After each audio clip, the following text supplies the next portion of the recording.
নমস্কার, আরও একটা গুরুত্বপূর্ণ আপডেট নিয়ে চলে এলাম। খুব গুরুত্বপূর্ণ ভিডিও। আজকে কথা বলবো অঙ্গনওয়াড়ি দিদিদের নিয়ে।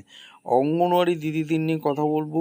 অঙ্গনওয়াড়ি দিদিরা অন্নপূর্ণা ভাণ্ডারের টাকা কিন্তু পাচ্ছে। টাকা কিন্তু অনেকেই পেয়েছে, আবেদন কিন্তু করা যাচ্ছে, এমনটি আপডেট উঠে আসছে। আপনাদের বলেইছিলাম অন্নপূর্ণা ভাণ্ডারের অঙ্গনওয়াড়ি দিদিরা আবেদন করতে পারবে, তারা ৩,০০০ টাকা করে পাবে। আচ্ছা, অন্নপূর্ণা ভাণ্ডারের ৩,০০০ টাকা এখনও অনেক দিদিরা পায়নি। কারা কারা টাকা পেয়েছেন, কারা পায়নি, অবশ্যই আমাদের কমেন্ট করে জানাবেন। আপনারা দেখছেন আপনাদেরই প্রিয় বিশ্বস্ত চ্যানেল। বন্ধুরা, চ্যানেলে নতুন হয়ে থাকলে চ্যানেলটাকে সাবস্ক্রাইব করে বেল আইকনটা টিপে রাখতে হবে। আচ্ছা, যারা ২ তারিখ পর্যন্ত ফর্ম ফিল আপ করে দিয়েছিল তাদের ৩ তারিখেই টাকা ঢুকে গেছে। অনেকের অ্যাকাউন্টে দিদিদের টাকা ঢুকেছে। আইসিডিএস কর্মীদের টাকা ঢুকেছে অন্নপূর্ণা ভাণ্ডারে ৩,০০০ টাকা।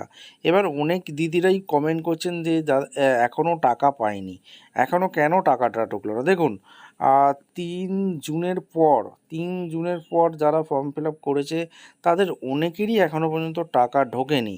আমাদের কাছে যে ইনফরমেশান আছে, এখনও অনেকেরই টাকা ঢোকেনি।